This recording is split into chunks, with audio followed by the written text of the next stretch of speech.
It's been 6 months since I bought a Pixel 9 Pro XL, and after spending half a year using it alongside other flagship phones, while I don't think there's such a thing as a perfect phone, I'll take you through whether or not I think this is the closest Google has come to making one.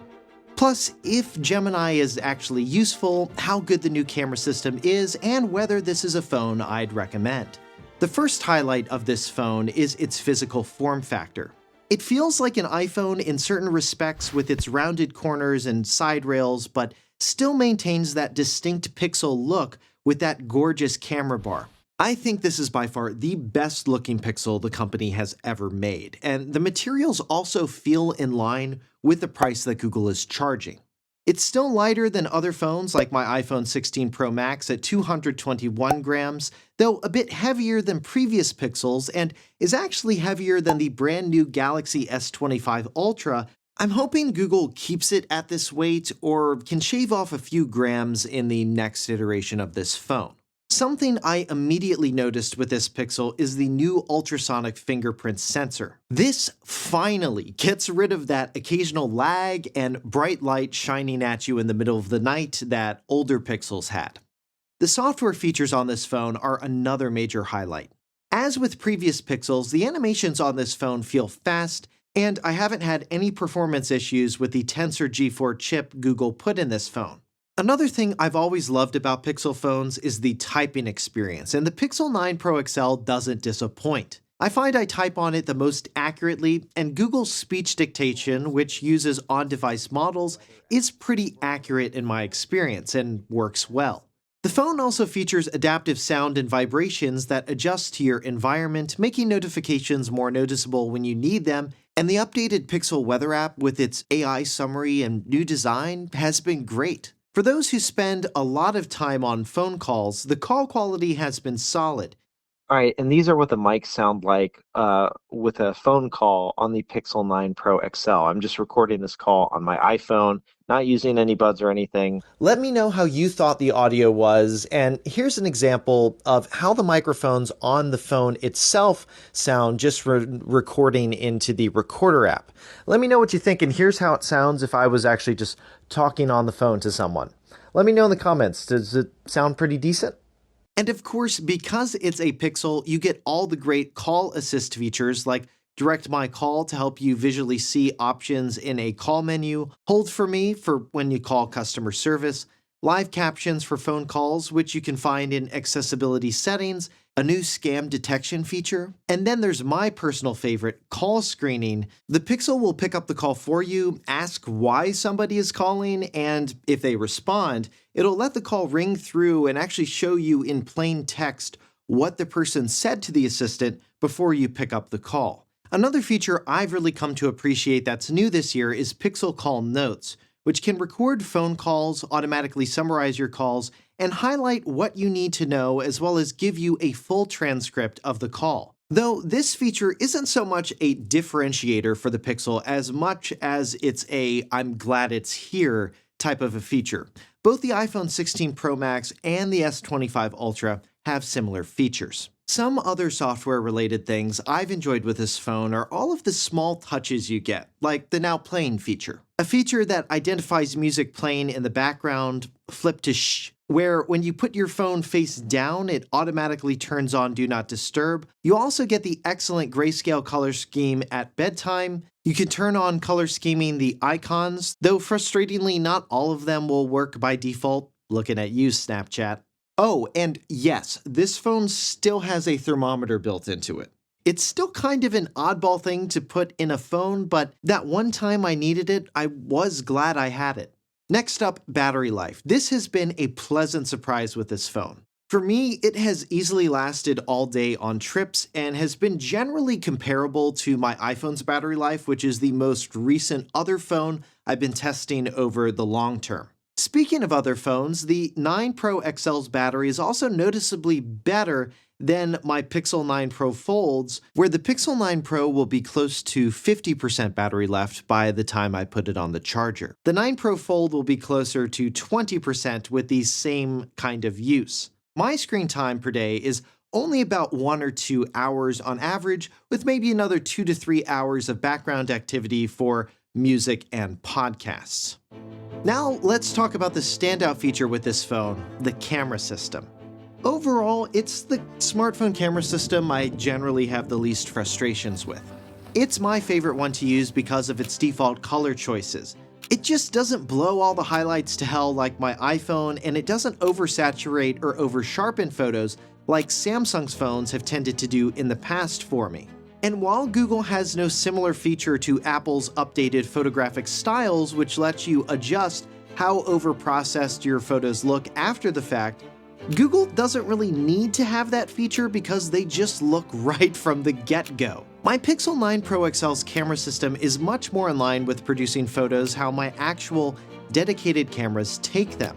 Now, part of this is because for the Pixel 9 Pro XL and the other 9 Pro phones, Google actually rebuilt the entire HDR pipeline from the ground up. You can definitely tell there's still photos from a smartphone camera, though sometimes they'll even surprise me, like this waterfall photo from my Iceland trip. That's one I still can't believe a phone took. The coloring and overall look here just is pretty stunning, actually. If I was going on a trip like I did and I didn't have a fancy camera like the Fujifilm X100VI, which I've reviewed, or my Sony A7 Mark III, this would be the phone camera I would want to use. But what about video quality? That, in my experience, has always been the Achilles heel of Pixel camera systems. Well, not anymore. The video quality is quite good, especially if you use Video Boost, which now renders 2 times faster and can upscale 4K to 8K, which I don't frankly need, but even more important is that you can now use Video Boost with any lens you want, and yes, you can use it to shoot 4K 60. I find it makes sometimes subtle but often noticeable upgrades in video footage quality, though you do still have to wait a bit for Google's servers to process the footage. And for comparison, here's how they look compared to the iPhone, which is often considered the gold standard in smartphone videography. Here's that waterfall again.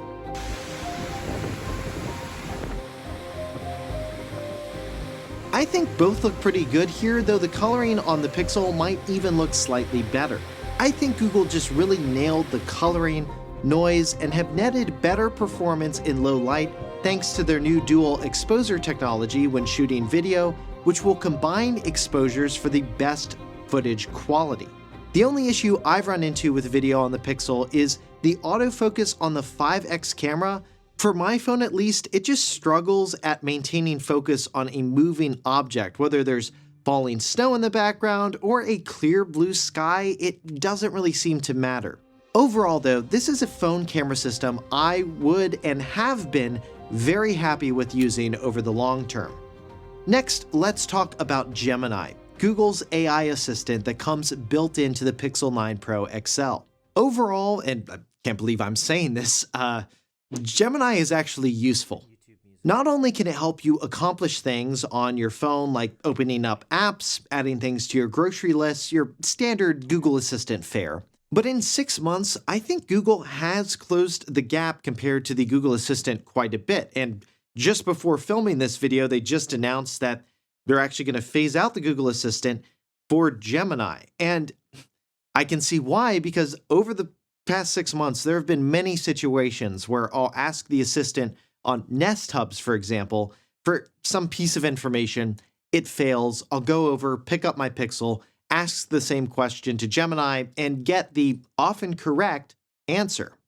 What have I used it for? General search queries for how to use devices, like how to turn off the tap to cast feature on Pixel phones, which allows you to bring your phone to a Pixel tablet to move media from your phone to it, which works well. I just kept accidentally triggering it way too much with where I often place my phone and wanted to turn it off. I've asked Gemini for cooking suggestions and sometimes just general questions like, is SNL new this weekend? It's actually better than the Google Assistant at responding to a query like that. But for answers, I need to be 100% accurate. And often I find it would have been faster to get the information directly from the source versus using Gemini to give me an answer, but then having me go check to make sure that answer is correct. Gemini does still have limitations, like being able to play from Apple Music. but it now can at least play from Spotify as well as do other things like control parts of the Pixel related to Gemini. While I don't think it itself is just AI hype, like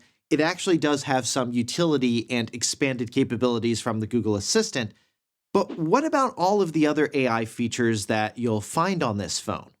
Some are genuinely useful, like quick edits with Magic Eraser and Magic Editor, or the new Zoom Enhance, which gives digitally cropped in photos more detail, though in some instances it just kinda ends up over sharpening the photos. Other features like the new Pixel Studio image generator I haven't utilized as much and do feel closer to that AI hype bubble, but at the same time can still be fun. The same thing applies to the Reimagine feature, which lets you add in objects to your photos that weren't there. It's a feature I rarely use and only really as a party trick. I also didn't end up using the Add Me feature much.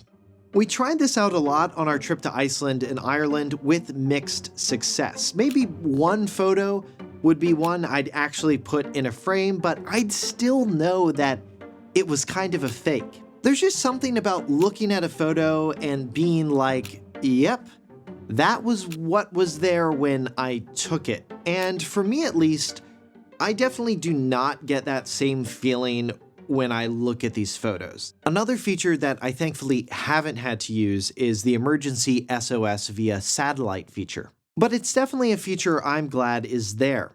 I didn't use the Pixel Screenshots app as much as I thought I would, but that's probably more from me bouncing between like 4 or 5 different phones in the course of 6 months. But the thing I do think this gets right is a dedicated place for all screenshots, a way to back them up to the cloud if you want, and adding some on-device AI smarts to them as well to make information more searchable. Now let's talk about some of the downsides I've encountered with the Pixel 9 Pro XL. The biggest downside for me is the pulse width modulation and overall display quality. The Pixel's is around 240 Hz, which is one of the lowest for refresh rates compared to peers like Apple and Samsung, and other phone manufacturers are even well above that, like my Nothing Phone 2, which is well above 1000 Hz. PWM stands for pulse width modulation, and it's how a lot of OLED screens control brightness by basically rapidly turning on and off the display to make it appear dimmer or brighter. I can't tell if it's the lower PWM number, but the Pixel's display is my least favorite display to look at out of the flagship phones I switch between. Part of this is also due to the lack of white balance adjustment with the Pixel 9 Pro XL. You can't even manually adjust it like you can in Nothing OS or Samsung's One UI. And the S25 Ultra and iPhone 16 Pro Max both have settings where it will just adjust the white balance automatically. The last downside I've had when using this phone is when you're using Gemini and you have the Pixel Buds Pro 2 in your ears, and I want to use the wake word to get the Gemini Assistant to do something like play some music. I've noticed that my Google Assistant devices, like my Nest Hubs in my home, they don't seem to realize that I have my buds in and I want to just talk to the assistant on the phone, and they also answer and start playing music, which has been very annoying. So, do I ultimately recommend the Pixel 9 Pro XL? Yes, absolutely. I'd recommend this to anyone who wants an Android phone or phone in general with an excellent camera system, snappy software, someone who likes the Pixel design language, and especially if you want to spend a little less than the other flagships. Google also has a pretty strong lineup of accessories now for their phones, like with the Pixel Watch 3, which has a really nice and bright display, plus a great aesthetic overall where you can't quite tell where the display ends, and it now comes in a larger size. The Pixel Buds Pro 2 are a solid set of earbuds that go along with this phone, and I'll have reviews coming out soon on both of those Google products, so if you want to see them, make sure you're subscribed to the channel. What about the Pixel 9 versus 9 Pro versus Pro XL? Do you really need to go Pro? In general, the reason why I almost always buy the Pro versions of these phones is the telephoto camera. The other differences between the Pro and regular are the larger display on the Pro XL, 8K video recording with video boost, a 42 megapixel selfie camera. The selfie camera is noticeably better on the new Pros. The Pro also gets you Pro photo controls, video boost, night sight video, access to high-res photos, and Gemini Advanced. The high-res mode was actually something I used a lot. It's perfect for when you want high-quality photos, but also the ability to crop in on an image without losing a significant amount of detail. Pro photo controls are something I use less often, but something I still want to have for the occasion I can't get something in focus, which yes, actually happens more than you would expect with this camera system. And Video Boost, for me at least, is an absolute must-have for getting the best quality videos. So yeah, it's not every year where you can easily justify the $200 price difference between the Pro and non-Pro Pixels, but this year I think it is easier to recommend the Pro, especially if you want the better camera features. The Google Pixel has come a long way from its humble beginnings, where many questioned whether Google would even commit long enough for it to gain any traction before killing it. But the Pixel 9 Pro XL is a damn good phone. It's not a perfect phone, but it's the closest Google has ever come to making one, and is easy to recommend. You can check the price of the Pixel 9 Pro XL and 9 Pro, plus the Pixel 9 and all of the other products I mentioned in the blog post for this video, link to that in the description. You can also see all of the phones and other products we recommend at any time by visiting our shop page at 6monthlater.net/shop. If you want to see more of my thoughts on Google products, you can click here to get to more Google videos, and you can click here to specifically see my other smartphone reviews and comparisons, and be on the lookout for other comparisons between the Pixel 9 Pro and the S25 Ultra. That should be coming out in about a week from now. For 6 months later, I'm Josh Tedder. Thanks for watching.